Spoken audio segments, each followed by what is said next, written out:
শিৱসাগৰৰ শিমলুগুৰি সংযোগী ভুৱন চন্দ্ৰ গগৈ পথটো পুনৰ নিৰ্মাণ কাৰ্য আধাতে সামৰি দিয়াত বৰ্তমান পুখুৰী সদৃশ দ গাঁতৰ সৃষ্টি হৈছে।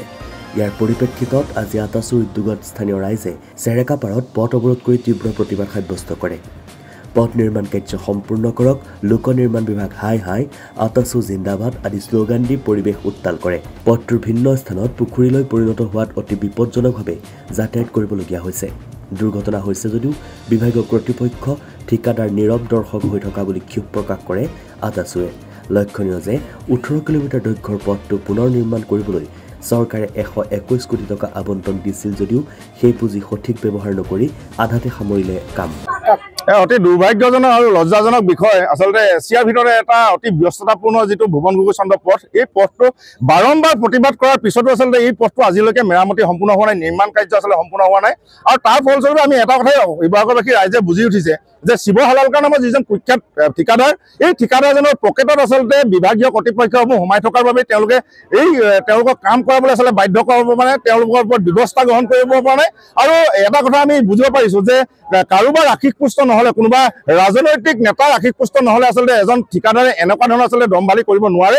আৰু তাৰ পৰা এটা কথা আচলতে বুজি পাইছোঁ যে এই যিহল লোক নিৰ্মাণ বিভাগৰ আচলতে বিভাগীয় কৰ্তৃপক্ষ আছে, তেওঁলোকে কেৱল ৰাইজৰ যিসমূহ দাবী, এই দাবীসমূহৰ ওপৰত পিঠি দি এজন ঠিকাদাৰক আচলতে তেওঁলোকে সন্তুষ্ট কৰাতে ব্যস্ত।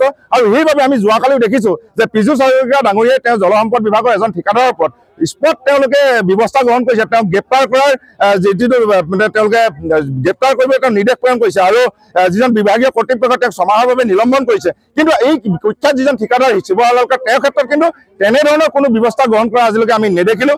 ইয়াৰ আগত এবাৰ প্ৰতিবাদ কৰাৰ পিছত তেওঁলোকে কিছুদিনৰ বাবে কাম আৰম্ভ কৰিছিলে আৰু শিৱ হালালকাৰ নামৰ ব্যক্তিজনৰ পৰা বেলেগ এজন ঠিকাদাৰক তেওঁলোকে কামটো হস্তান্তৰ কৰিলোঁ বুলি আমাক জনাইছিলে। কিন্তু এতিয়া আমি জানিব পাৰিছোঁ যে গোটেই কামটো শিৱ হালালকাৰ নামৰ এই কুখ্যাত ব্যক্তিজনৰ হাততে আছে।